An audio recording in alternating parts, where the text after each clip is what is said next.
It's worked. We're live. Okay. I'm always amazed when this works, by the way. Like, I will never stop marveling at technology that I can go live with Bobbi Brown from New Jersey, Montclair, right? No, I'm actually in Sag Harbor right now. You're in Sag Harbor, from Long Island. All right, you're a little further away than we normally are. I'm still in New Jersey. I'm representing the state while you're out in Long Island. Yes. So anyway, so excited to have for those of you. I mean, it's impossible that you don't know the name Bobbi Brown, but there are a lot of things that you probably don't know about Bobbi Brown. I have become friends with her over the last few years, and you ever have somebody in your life who makes you feel like you're just not doing enough? Like Bobbi Brown is the person that when I aspire to be a quote unquote good person, I think about Bobbi Brown, because there are so many things that you do below the radar, and I won't embarrass you, but you are one of the kindest, most decent, fundamental humans. And I know it because there's stuff that you do that you don't have to do, and you're doing just to be a really good person. So I just want you to know that I generally feel inferior of being around you, because I'm inspired to be you. So I'm so excited to have you. And so just to talk about the audience, there's a lot of people out there who are business owners, entrepreneurs, work at companies. We're all doing the same exact thing at this very moment, which is trying to figure out what the hell is going on and what's going to happen next. And I know that not only are you an incredible entrepreneur, but you're incredibly a deep thinker spiritually, and then also about taking care of your body and your soul. So I want to cover a whole wide range of topics today with you. Yeah. But just for maybe the small fraction of the universe who may not know everything about Bobbi Brown, can you give us a little bit of a snapshot from the 1980s when you launched your company? Sure. I graduated college from Emerson with a degree in theatrical makeup and a minor in photography. Moved to New York and started working in the fashion industry as a makeup artist. And my style of makeup was not what the style of makeup at the time was. And somehow I became known for this natural look, the nude look. And I had an idea for a lipstick, met a chemist, made 10 lipsticks, went into Bergdorf Goodman after selling out of my house for a year, and somehow 4.5 years later sold my company. My husband and I sold the company to Estee Lauder, where I stayed 22 years as an employee, and I left 3.5 years ago. People still don't know, which I can't believe. I just want to ask you this question. It's a remarkable story, which you now truncated. But yeah, going back 22 years, was that the right decision, a good decision, a bad decision? Do you ever regret that, or wanted to hold on to it? Because a lot of entrepreneurs face the same choice that you faced. No, I don't regret the decision. It was a great decision, and they were a great partner in the beginning, and they really helped me grow the company. And honestly, they allowed me to do what I really loved most, which was create and inspire. And I got to be the chief creative officer and come up with new ideas and just make things up. And I'm a very practical. I'm not one of these like creators that it's like, no, I just want to do this because I want to do it. I like to listen to what's happening in the world and then just do it my way. What is your advice to sort of an entrepreneur founder who's got a great idea, they take it in a certain way? How do you make that decision to sort of sell or earn out, or hold on yourself? Like, is there a litmus test that you would kind of go through to make that choice? There's a lot of different factors. And, for me, one of the factors was that I did not want to be solely focused on this business. I had a young family at the time, and I think I had 2 kids when we sold the company. I wanted the business to grow, and I did not have the experience. So for me, selling it was the best thing. I have no regrets. Maybe I stayed too long, but the tough times is really what makes us tougher. And I don't regret that for a minute. But I'm most excited about the new world, because when I left Bobbi Brown Cosmetics, I mean, the digital explosion in beauty and wellness was just starting. So when I left, I was able to promote my 9th book, Beauty from the Inside Out. And by the way, those that know me, I don't know how to type, and I don't know how I've written 9 books, but I have. You're typing for you, by the way. I type 90 words a minute, but a little known fact. So wow, that's amazing. Anyone there do a typing test. I might even be approaching 100. Oh my gosh! No, I services to you remotely if you want. It's not one of my skills. Actually, I'm writing a graduation speech for something, and I've written it out by paper. I've taken screenshots of it, sent it to my assistant tomorrow, who's typing it up. Then I'll edit it again, and it's just the way I do things. Right. So 9 books. Yeah, so 9 books. So I started promoting beauty from the inside out, which is something I've always believed in. Even as a makeup artist, I always taught people that what you put in your body is the most important thing. And also I went back to school and I got a degree as a health coach. So it was all kind of coming together. And then I saw an opportunity. I didn't know what I was going to do. And I happened to meet some guy and, me, what do you do? And he said, I'm a vitamin manufacturer. And we partnered and we have a line called Evolution 18. We are a small brand. And I mean small. We have 4 people on our Zoom calls in the morning. And, this new world is quite interesting. So that's fascinating. One of the things I love about you, and I realized one of the first few times we met, when you approach a subject matter that you don't know about, you have no qualms with saying, I don't know what I'm doing in this area. And I remember early on we met, you're like, podcasts, I don't know. I know I care about wellness. I'm trying to figure it out. Has that sort of been your life philosophy from the beginning? Well, I'm someone that was not a good student, never did well in school. And I never thought I was particularly smart growing up. I realized as an adult, I'm quite smart because I learned differently. And I'm just different. My brain works different than other people, certainly than my husband's brain, which is a whole nother podcast. Husband, but we could do a podcast on your husband's brain. His brain is so big that I don't even know what to do with it. But anyways, we have been married happily 31 years. So, as I said, that's another podcast. But the way I look at something, I love doing things that I have no idea what to do. When Marissa Meyer called me once and asked me if I wanted to do a digital beauty magazine for Yahoo, I was like, okay. And I did it because I didn't know what I was doing. When Gary Vee said, do you want to do a podcast? I'm like, okay. And I'm doing that today. And it's invigorating. So back to Evolution 18. So you partner up on the vitamins, right? You assemble a team. So take us through a little bit of that journey. Right. Well, the first thing we did, first of all, I needed to get permission from Estee Lauder because there is a contract, and I got it. And I opened, we started selling on QVC. It was not something I really enjoyed. So we exited that. And in the meantime, and then we opened a direct-to-consumer site, evolution18.com, and I actually have a discount, code for everybody. So you're free to say that. Everyone loves a discount. Okay, yeah. So actually, I had to write it down. It's EV18 Live. So EV18 Live, 20% off. Okay. We'll put that on the post too after we finish. Okay, good. All right. And then, so we opened direct to consumer, and then we got a call from Walmart, and they said, what would you do for us? And I said, okay. So I put my thinking cap on, and we designed a great assortment of simpler, lower cost items for Walmart. And what was amazing for me being in Walmart is the platform is so huge. And so I looked at it more as a way to help empower people to learn to take better care of themselves. I did a launch personal appearance in Walmart, and I'll never forget sitting there remembering my launch personal appearance in Bergdorf Goodman and the differences and how things have changed. And we gave away my book. We didn't try to sell it. We gave it away. And I just talked to people about taking care of themselves. And today, I cannot tell you how important this is for people to learn to have a healthier body that helps your healthy mind. And you've got to just take care of yourself. I'm very passionate about that subject. I want to talk about that too. Well, let's stay on that while we're talking, because I remember we had dinner, a few months ago, and I know you bring a highly choreographed, curated diet, which I'm aspiring to. I really am.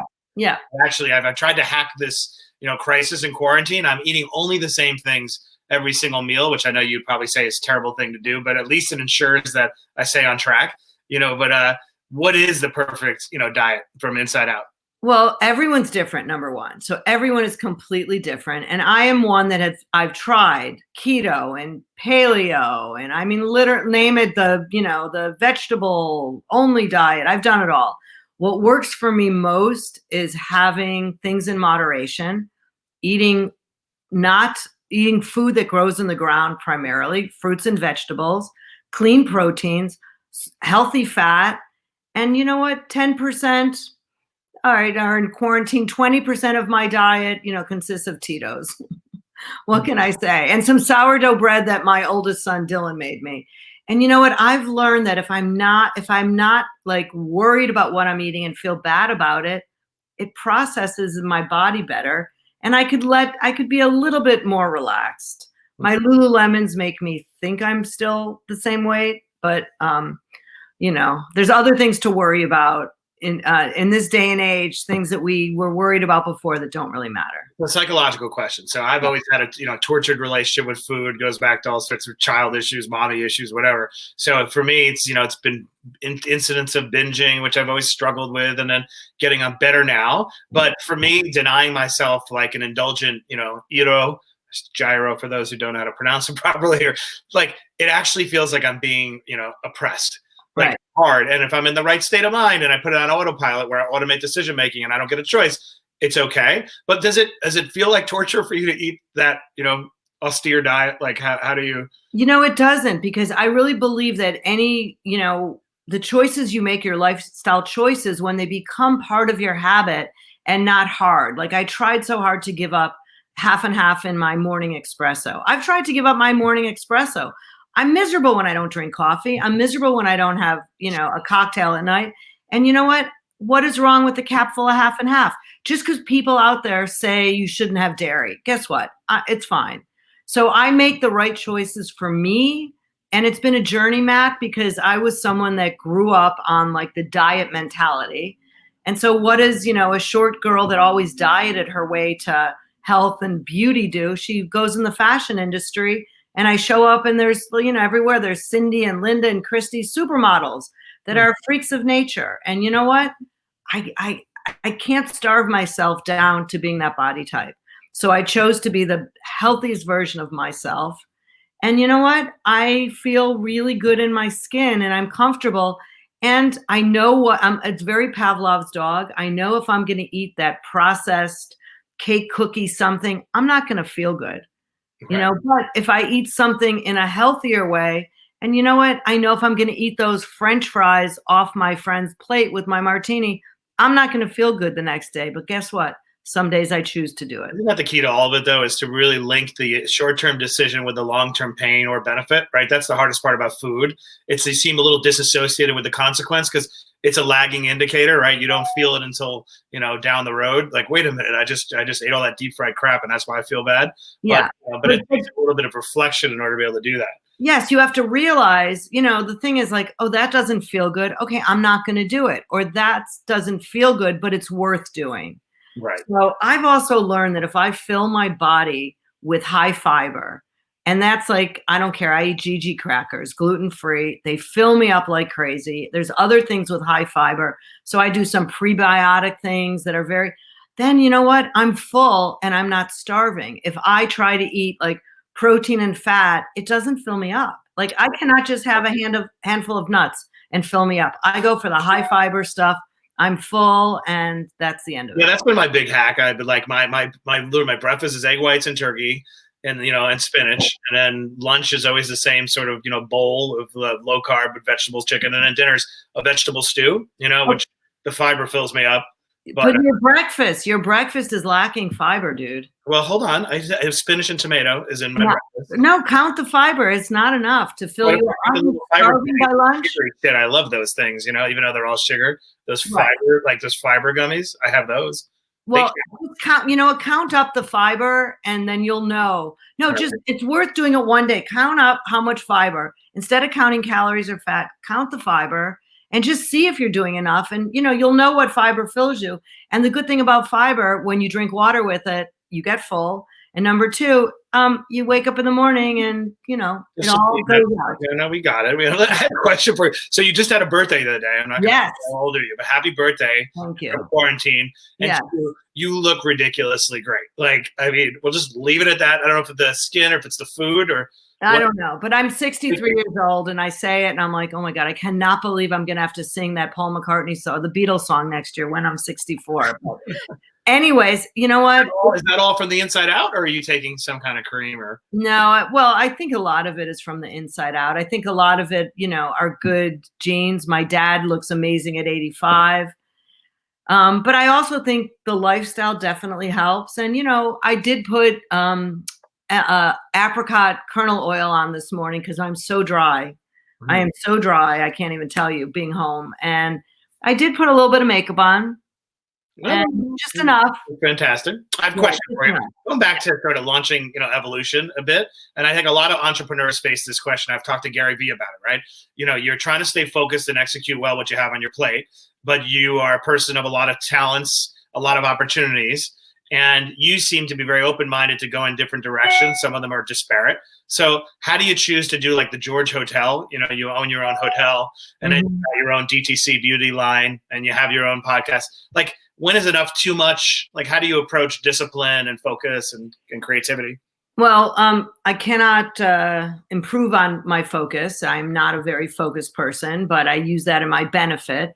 But I manage to get things done. I make sure I have people around me that are good at things I'm not. I cannot even tell you how many things Damara, she's my assistant temporarily because I hired a new assistant, but she couldn't start yet. But she's doing everything. I couldn't do anything without her. Couldn't do anything without Tara.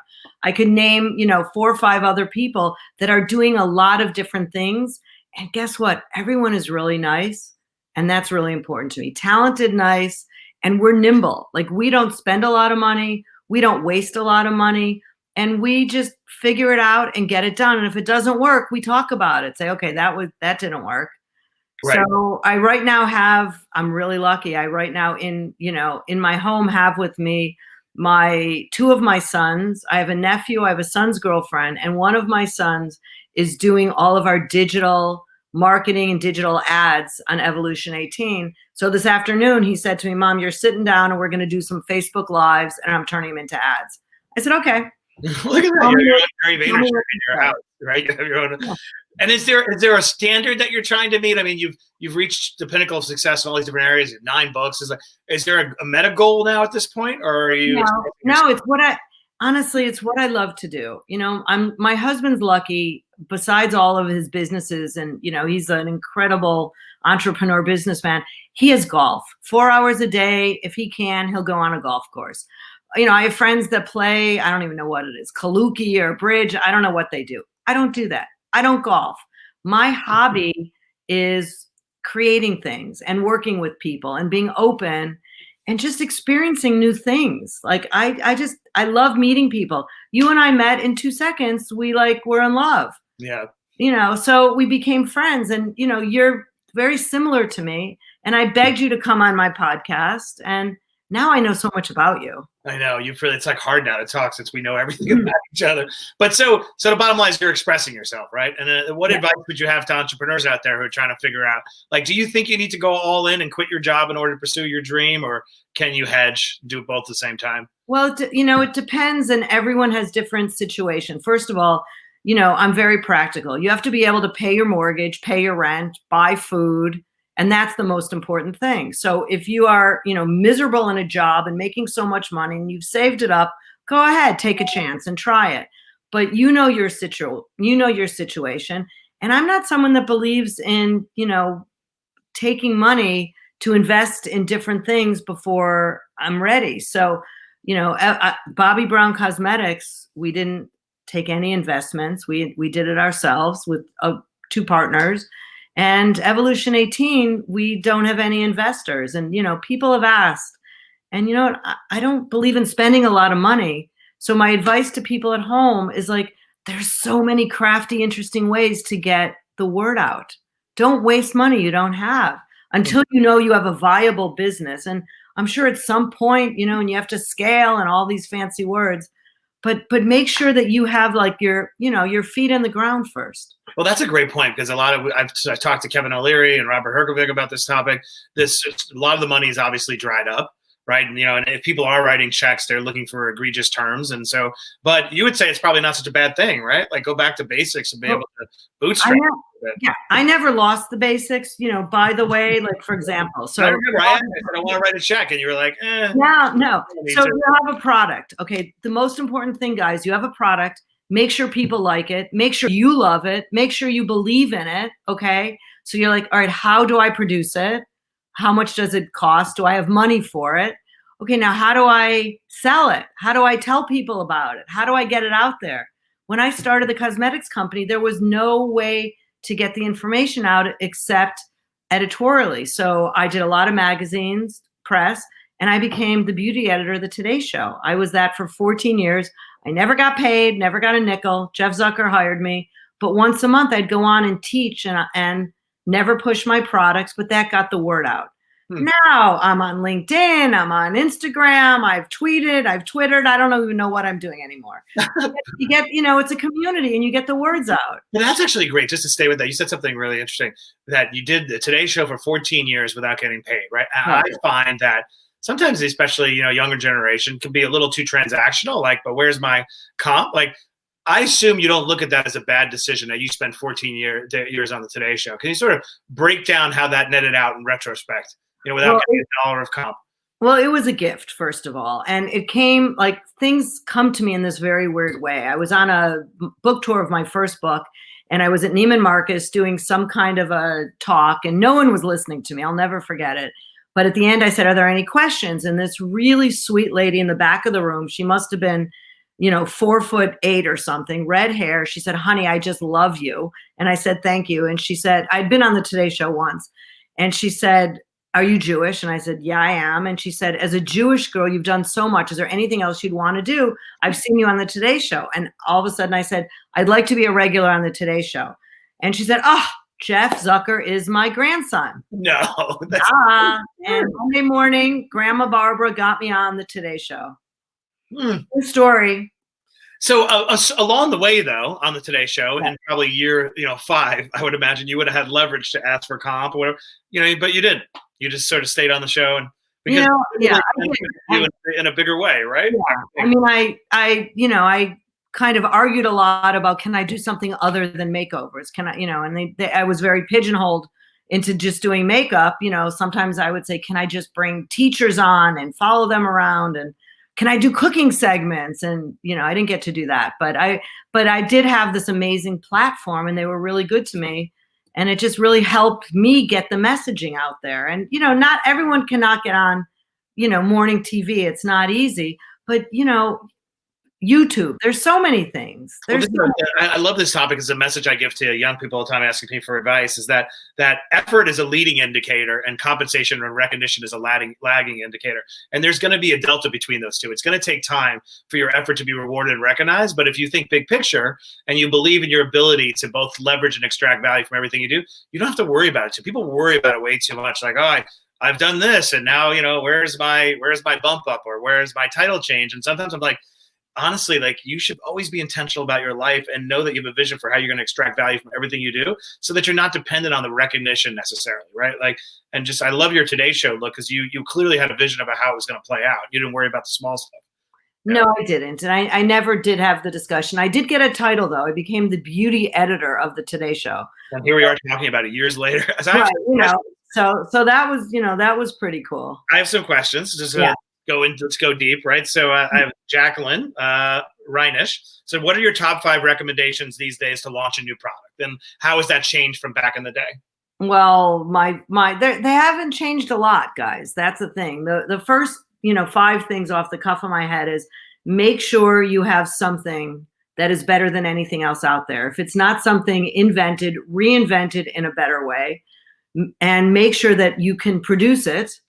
I have so many people that come to me and say, I have this product, let me show you the idea. I'm like, no, just show me the product. All right, so make sure you can produce it, and make sure you can make a profit off of it. That's so important. Make sure you could tell people about it, and make sure you could fulfill your orders. Like, those are 5 things. Like, I remember someone came to me and they said they had this dog cookie or some dog thing, and they were trying to figure out what to do, and they didn't have money to do this. I'm like, have you been to the dog park? Have you given it to all the people to see if they like it? That's that's the first step. No, I never thought of it. And ask them to go make little videos for you. Just start start small and homegrown. You don't need a ton of money. And a lot of people complain about that. Right. No, it's true the basics really don't change. The means change, right? LinkedIn and Instagram and so forth and whatnot. Have you found it uncomfortable to navigate in this world? I mean, where's your mindset, or do you just sort of go along with it? Social media, putting your life on display, Instagram, LinkedIn, all that, or? No, I honestly think it's joyful. It's fascinating. I find that I certainly am a voyeur. I love looking at other people's things, and there's nothing I like better now than watching the new local news shows to see everyone's houses. You know, sometimes you're looking and there was a weatherman doing something outside by his grill. I'm like, he could have cleaned the grill. I mean, it was filthy. So it's interesting. And I find that what's happening now with everyone working from home and shooting from home, you see realness in people. And you see this like authenticity that I think has been missing so much. You see my curls, they were missing for a long time. They were straightened out and now they're here. Oh, nice. Well, I've got brown eyeshadow in my the graying is kind of coming out too. Yeah, it's not pretty. I might cut my hair. I don't know. I might call. That is a question for you, though. I'd love. Yeah. Where do you think we're gonna hold on to? Like, right? There's all a range of predictions. We're gonna be changed forever. We're not gonna change at all. We're gonna learn from this. We're gonna forget everything. You know, where do you net out? I think if this doesn't change you, nothing will. And I think that yes, this is an opportunity for everyone to kind of reset what matters, what's important. And, you know, there are so many people doing so much worse than you are. Like, you know, you have to realize our job, besides with our company, our job is to help people. Like, that's the way I was brought up. And so, you know, you have to. And it's not about giving money. It's not about doing anything except what you can do, what's comfortable for you. And just being kind to people and just being aware that people are going through different things. You know, it's being empathetic. Right. But no, I'm actually thinking about you, right? A lot of people, I just posted about something today from, of all people, Mario Cuomo, talking about being confronted with the choices you've made inadvertently and how you've interacted with your kids and how over time your conversations become more and more, you know, superficial. Right. You don't have time. And it was an interesting, touching, reflective kind of moment. But I find that you, out of all the people I know, have the balance down pretty great. I'm curious, now that you're, you know, quarantined and confined, have you been confronted by any revelations about your life? Well, all I know is everyone in my house thinks I am annoying. And I am annoying because I like things in order, and I like things, I mess them up too, by the way, but I like them in order and I like things clean because I guess that makes me feel in control. So my husband, my sons, my nephew, the girlfriend, I'm annoying everyone. So I'm trying hard not to, but what that means for me is I'm just doing most of the work, you know? So, yeah. So what have I learned from myself? Yeah, how you live your life, where you feel like, you know, you got it down. You know what? I honestly think that what I'm going to take out of this, that I do like taking it down a notch, and I like being able to stop in the afternoon having lunch with my family, which is a very European thing. You know, I like having, you know, cocktails at 5, 6 o'clock and not, you know, not running into a restaurant at 8 o'clock at night. I like taking it down a notch, and I haven't yet read my book or that I want to do, but I have watched some, you know, on rainy days, I've watched some great things on TV. We're watching now the Michael Jordan documentary, and it's very interesting. No, it's funny you said about Europe. You know, everyone has a happy place that we're going to when we get a little bit, you know, down or want to get out. And I find myself always going to Europe. I find myself going to Ireland, and I find myself going to Spain for ham, and I find myself going to London for coffee at the Connaught and Mayfair. And you realize actually a lot of what this has opened up is a window into how Europe does live. Right. A little bit more respect for the finer things in life that bring us joy, the simple things, not the finer things. You know, that afternoon tea, and then a little bit more about putting the family front and center. Right. And so, I'm very happy when I travel there, and I realized this last few weeks, like, oh, this is why. Yeah. You know, there are a lot of things about the way I live my life, and I know why, because it's a system, but like 3.5 hour commute every single day, and like getting on a plane to go to taking a red eye to go to a 2-hour meeting in London that could have been done on Zoom. Like, I, as a decision maker, right? Yeah. And all decision makers, yourself included, we can't unsee what we just saw these last 8 weeks, which is another way to be efficient. Mm-hmm. Don't dismiss. It doesn't mean everyone's going to work from home in perpetuity. I don't think that works either eventually. But I do think things are viable options now that weren't before, including doing conferences, you know, remotely, because we have a thing called YouTube now, and being able to do a meeting over Zoom. Like, I don't think that changes. I don't either. I don't think that changes either. And I hope that the bosses out there, the decision makers, if someone says, I can't make it in today because my kid has something, I hope they'll be able to say, okay, we'll do it over Zoom. Like, Right. I hope that the powers that be, especially in New York City, because I don't think people are going to be coming back as it was. No. Not until there's a vaccine. Right. And I think, to your point, I think that's what will change this time, is because prior to this incident, anybody under 40 necessarily had already had some exposure to it, and the futility of having to kill yourself for some FaceTime. But the bosses hadn't, right? And I put myself in that category too. Definitely a bias towards can't be productive at home. We need to all be in the same place. And again, I'm not saying walking away from that logic entirely, but it's a viable option. I find that when you're working from home, you can play more offense than defense, right? Like, the calendar is my own again. Mhm. And I literally got back 3 hours of my day now that I have just simply I still get up every day at 5:00 in the morning, and I still then do cardio. I don't turn my phone on. Then I start working at around 7, right? And then I stop around, 8. But 8 at night?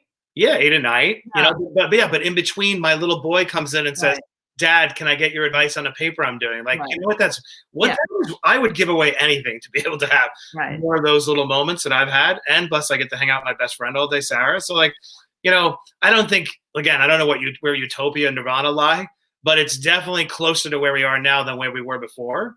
So I think it's up for decision makers to be able to collectively say, hey, let's hold on to the parts that were productive, and let's leave behind the parts that are fear-based. Fear-based, in my opinion, is everything around, we're never going to want to associate with each other again in a restaurant and a concert. That's just nonsense. There's a reason humans built towns and cities and villages. We want to cohabitate, and we're better together.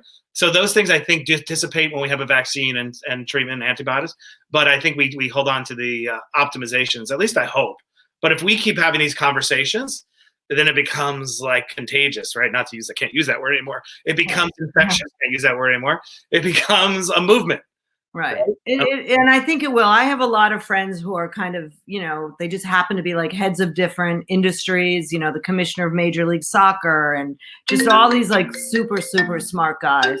Okay, my Duke Plofker is calling me. Hello, Duke, if you're out there. Duke. Wait, Hello, too, if you're out there. Wait, Duke, I'm on live on LinkedIn. We can bring Duke in if he wants to. I just love you. I'll call you later. That's crazy. Anyways, so I do think that people are realizing that things are going to change, right. and hopefully some not for the better and some for the better. And how about emotional health? How are you been holding up during the quarantine and keeping your spirits up? And does Bob ever get a little sad? I seem to be doing a lot of these Instagram lives and things about helping, people how to be more positive. And the times where I wake up and I'm in a little bit of a okay, so I'm staying in bed a little bit more, reading the post, or I'm doing that. I just slap myself over the face and I say, get up, and get out. And I walk. As soon as I walk outside, I don't care how cold it is, how anything, I just feel better. I pick up the phone, I start calling my friends, and I talk it through. And you know what? It's the connection that helps for me. So my mental state is good. And some of the times I feel so bad by what's happening in the world that I feel so guilty that I'm happy for that moment, because I'm with people I love, and I do have a home, and I do have food, and I know that. Right. But I'm just so saddened by, seeing all these cars in line at food banks, and, worrying about all the people that don't have money, that are not entrepreneurs. And I think it's okay to be both grateful and appreciative and recognize what you have, right? I've been at the bottom, and I know what that looks like. And I know that having a roof on your head, family around you all day, and a job, sometimes when in a crisis like this, it's return to basics, you can be grateful about the basics and sympathetic and empathetic about what people are going to. The other day, we just felt like doing something. So we drove into the city and went to Bluestone Lane and brought food down to the hospital. At the end of the day, is that going to change the world? No, but it felt good to do something, right? And you know what? But this is also my thing. It's about helping the people close to you. So we've been dropping off the Evolution 18 at our local hospital.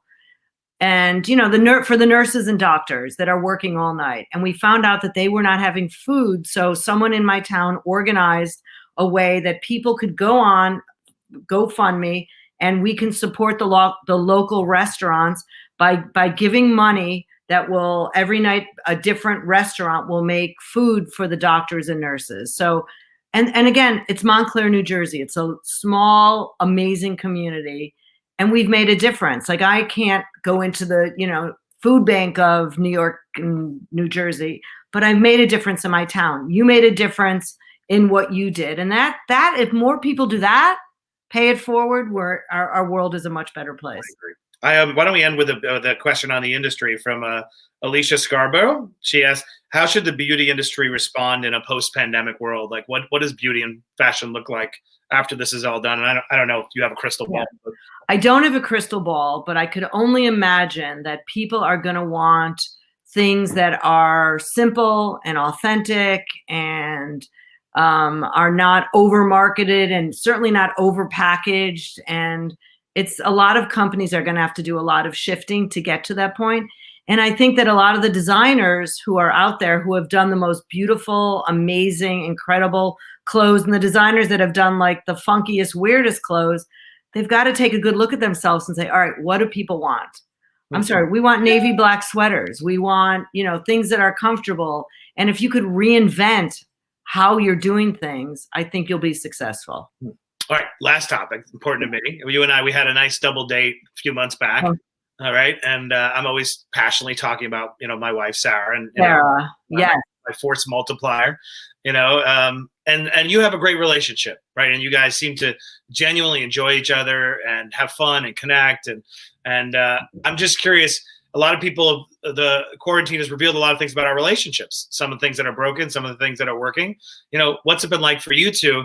And then what tips do you have for people trying to figure that out and get it right? Because you obviously got it right with your marriage. So how do I get it right? Look, I feel very lucky and blessed. I still love and adore my husband. We've been married 31, 32 years. I really should figure it out. I guess could be 32 this year, 3 kids, and we've been business partners, and we both are very strong. I think he's stronger than I am. So I've learned a lot how to try to not piss him off as much as, I could easily piss him off. But, when we first kind of came here, there was 4 or 5 of us, and we were all kind of fighting about who's going to set up in what room and who's got to be quiet when. So we kind of figured all that out. And I'm in the room that my husband has kind of claimed, but he's not around this morning.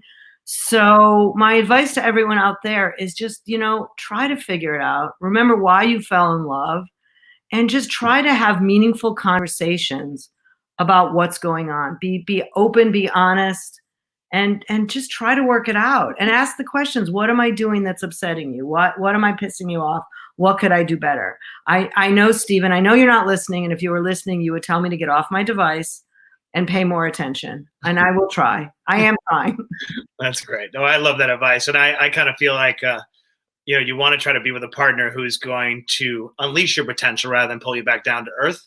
Right. And someone who knows what you're capable of and is rooting for you. But I completely agree. Missing conversations are so important. You have to just eliminate those missing conversations. And for you guys that don't know, Matt's wife, Sarah, besides she's beautiful and gorgeous and thin and strong and smart and capable, she adores the ground Matt Higgins walks on. And I know it's both, but this woman is like a superwoman. I mean, she takes down lights and ceilings, and she does construction, and she's just incredible. You guys are so lucky to have found each other. Thank you. And we found each other on the internet, by the way. Here's a prop for internet sites. Wow. Right? Which one? It was OkCupid. Actually, okay. I decided, that I could be a little more cerebral about this approach and like look for somebody who matches. Well, it's interesting when you meet somebody in a bar, your chemical signals like go off, and then we tend to confuse that chemical attraction with compatibility and longevity, right? So I'm fascinated by this topic, right? That I would imagine that over time, the divorce rate from those who meet online will actually be lower than those who meet in other places. Might have been borne out by studies already, only because I think it's probably more just based upon reporting of who you are and who you want to be, than that first, attraction. But that's a whole other podcast. It is, because I'm very curious what's going to happen with people that are dating online now. Like, I wonder, we're going to probably hear about some marriages that people met when, online that they couldn't even meet. And right. That's actually great. That'll be the legacy of this. And there'll be obviously a lot of babies. It'll be a baby boon and a book. Yeah. Probably a lot of people working on a book. So lastly, let's end on Evolution 18. What's the code? What can people buy? The code is EV18, LIVE, EV18 Live. and go on the site and you can, hear about it. So we've got all of our, I guess there's about a dozen different products. One product we actually had to take off it, which is Chill, which is CBD, because we kind of had a shift and sell on a separate site. So that's our CBD gummy. You're not allowed. I'd love anyone that's listening that has a CBD brand. I'd love to know how they're able to sell CBD with all the other products. So we just had to take it down, and we're building something new because you apparently can't sell it with the rest of your products. Really? I didn't know that. Like a Lord Jones can't be sold with like a moisturizer? No. So we're just learning this. So, this is somebody new out there sees this and reaches out to you, right? Yeah. Yes, exactly. Good. All right. Well, Bobbi, you're amazing. I really do feel like you have the answers to the test, and as a service to the universe, you need to Gary V-size yourself. We're going to turn that into an adjective or a verb, and you need to push it out there because you just have so much wisdom. So I'm so glad to spend some time with you. Oh, you too. I miss you, and we'll call on the phone one of these exercise walking days. All right. Bye, everybody. This is Sarah. Bye. Bye. Isn't she adorable?